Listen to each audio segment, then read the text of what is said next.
आपके भविष्य के दरवाजे बड़े पैमाने पर खुल जाएंगे अगर आप स्कूल में फर्स्ट न आएं। आप वास्तव में देख सकते हैं कि मैं अपने जीवन में क्या कर सकता हूं। 5 लोगों की टीम बनाएं और एक दूसरे के लिए हर विषय में ट्यूशन दें। लोग जीवन के हर पहलू को ऐसे ही लेते हैं। परीक्षा का मतलब है उनका पेट खराब हो जाता है। मैं बहुत अच्छे से जानता हूं क्योंकि मेरा भाई एक फार्मेसी चला रहा था मैसूर में, और परीक्षा का मतलब था कि हर कोई आकर पेट ठीक करने की दवाई लेता था और फिर परीक्षा देने जाता था, नहीं तो वे परीक्षा हॉल को गंदा कर देते।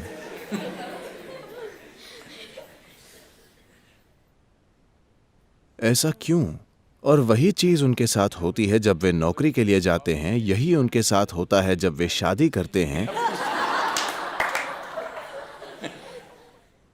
वे बस हर चीज से डरते हैं। ऐसा इसलिए क्योंकि तैयारी नहीं है ना?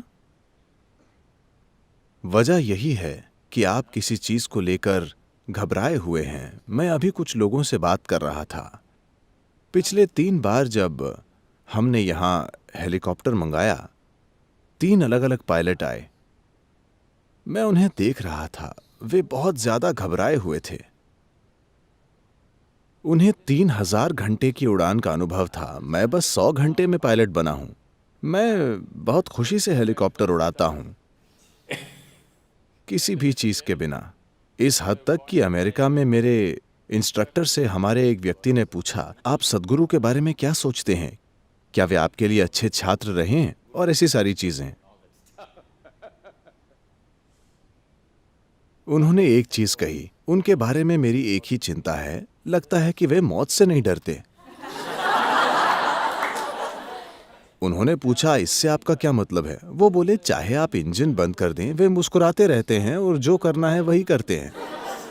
हेलीकॉप्टर में ये एक बड़ी चीज होती है, ऑटो रोटेशन। मतलब आप इंजन बंद कर दें और इंजन के बिना नीचे उतरें, हमेशा एक इमरजेंसी की तैयारी में। आपको समझाने के लिए इसमें क्या है, जो ट्रेनिंग क्राफ्ट हम उड़ाते हैं उसमें इंजन बंद हो जाता है, आपको एहसास होने के लिए। देखिए, इस एहसास में थोड़ा समय लगता है। आप लगातार उड़ रहे हैं, इंजन फेल होता है, तो आपको जानने में कि इंजन फेल हो गया है ये समझने में 2-3 सेकंड लगते हैं, क्योंकि रोटर अब भी शोर कर रहा है। सिर्फ एक वाइब्रेशन खत्म हो जाता है और हाँ, मीटर बंद हो जाता है। लेकिन अगर आप मीटर नहीं देखते और किसी से बात कर रहे हैं और वाइब्रेशन देखने से चूक जाते हैं, तो आपको पता भी नहीं चलता कि वो फेल हो गया है। लेकिन ये आपको ज्यादा से ज्यादा 7 सेकंड देता है। 7 seconds is all you सिर्फ have. 7 सेकंड में आपको 3 जरूरी चीजें करनी होंगी। अगर आप वो 3 जरूरी चीजें उन 7 सेकंड में नहीं करते तो आप मर जाएंगे। आप आखिरी उड़ान का मजा ले सकते हैं। तो जब हम बिना किसी चेतावनी के उड़ रहे हैं, एक प्रशिक्षण ये है कि वे इंजन बंद कर देते हैं। तो मैं बस वो करता हूं जो मुझे करना है और बहुत उत्साहित हो जाता हूं। और मैंने 100 से ज्यादा ऐसी लैंडिंग की हैं। तो वे बोले, मैं सच में उनके लिए डरता हूं क्योंकि उनमें डर नहीं है। मैंने कहा, मेरे पिता की भी यही समस्या थी, सिर्फ आपकी नहीं। मेरे पिता अपना सिर पीटते हुए बोलते थे, इस लड़के के दिल में कोई डर नहीं है, इसका क्या होगा? मैं कभी नहीं समझ पाया क्यों। Why is fear a qualification? डर एक काबिलियत क्यों है? डर एक गुण क्यों है? जागरूकता एक गुण है, सजगता एक गुण है, ज्ञान एक गुण है, आखिर डर एक गुण क्यों है? तो अगर आप अपनी परीक्षा को लेकर बहुत डरे हुए हैं, आप अच्छा करेंगे, क्या ऐसा है? आप किसी इंटरव्यू के लिए बहुत डरे हुए हैं, आपको अच्छा करना चाहिए, क्या ऐसा है? आप शादी करने से बहुत डरे हुए हैं, आपको अच्छा करना चाहिए।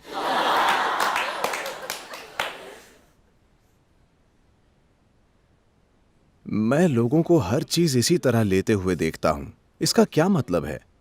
इसलिए कोई ऐसे सोचता है, बोर्ड परीक्षा, आगे जाकर मेरा क्या होगा? आपके भविष्य के दरवाजे बड़े पैमाने पर खुल जाएंगे अगर आप स्कूल में फर्स्ट न आए, क्योंकि फिर कई सारे अवसर होंगे। अगर आप 99% लाते हैं तो आप मेडिकल कॉलेज पहुंच जाएंगे। या आपको 90% आते हैं तो आप इंजीनियरिंग कॉलेज पहुंच जाएंगे। अगर आप 65% लाते हैं तो आपका जीवन खुल जाता है। आप वास्तव में चारों ओर देख सकते हैं, मैं अपने जीवन के साथ क्या कर सकता हूं।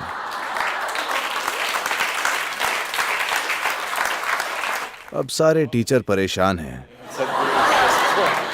सदगुरु पूरा स्कूल बर्बाद कर रहे हैं।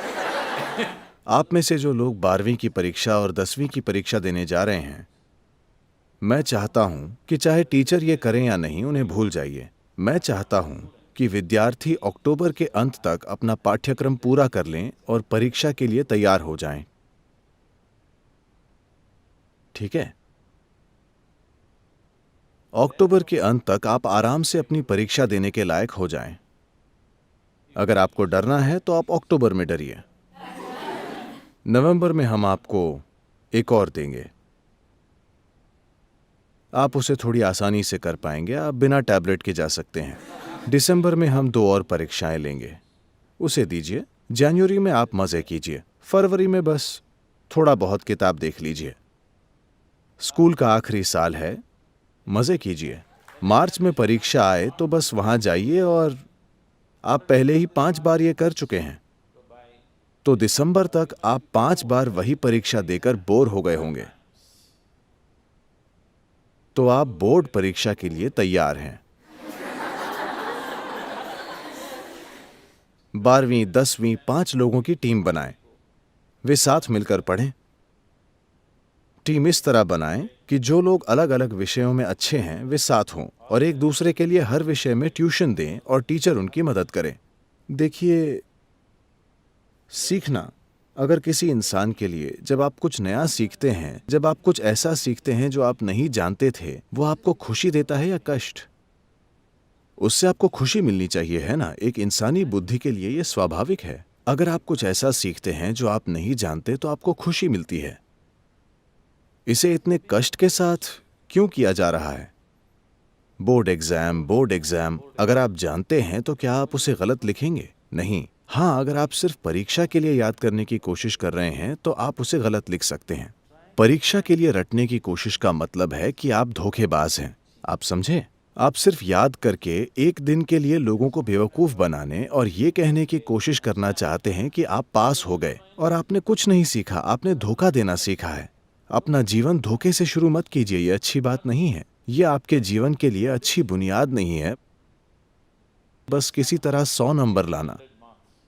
सिर्फ एक दिन के लिए आपने कुछ याद किया और पेपर पर उसे उलट दिया, क्या यह धोखा नहीं है? शिक्षा के मकसद को ही हराना है ना?